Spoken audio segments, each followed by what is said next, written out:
મિત્રો કોઈ પણ પ્રકારની કોમ્પિટિટિવ એક્ઝામમાં ટાઈમ અને વર્કના દાખલા પૂછાતા હોય છે। અહીંયા આ દાખલામાં જોઈએ આપણે કે કોઈ એ વ્યક્તિ છે એ 12 મિનિટમાં પોતાનું કામ પૂર્ણ કરે છે, બી વ્યક્તિ છે 20 મિનિટમાં પોતાનું કામ પૂર્ણ કરે છે અને સી વ્યક્તિ છે એ 30 મિનિટમાં પોતાનું કામ પૂર્ણ કરે છે। તો સાથે મળીને આ ત્રણેય મિત્રો જો સાથે મળે છે તો સાથે મળીને કેટલા સમયમાં પોતાનું કામ પૂર્ણ કરે? ચલો મિત્રો આપણે આ શોધવું છે। તો પહેલા આપણે આ ત્રણેયનો લસા શોધવો પડશે। મિત્રો લસા શોધવા માટે 12, 20 અને 30 આ મિત્રો આપણને આવડે છે। તો આનો લસા શોધવા માટે આપણે 2 વડે તો 2 6 12, 2 10 20, 2 15 30, 2 વડે હજુ પણ ભાગીશું તો 2 તરી 6, 2 50 10। મિત્રો હવે 3 વડે ભાગીશું, 3 એકા 3, 5, 3 50 15, 5 વડે ભાગીશું, 5 એકા 5, 5 એકા 5 અને 5 એકા 5। તો મિત્રો આનો લસા 5 તરી 15 દુ 30 દુ 60। તો આનો લસા કેટલો થાય છે મિત્રો? 60 થાય છે।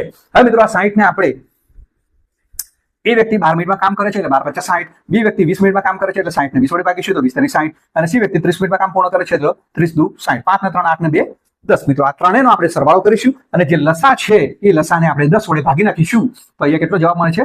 6 મિનિટ। એટલે કે ત્રણેય મિત્રો સાથે મળે તો 6 મિનિટમાં તે કામ પૂર્ણ કરે છે।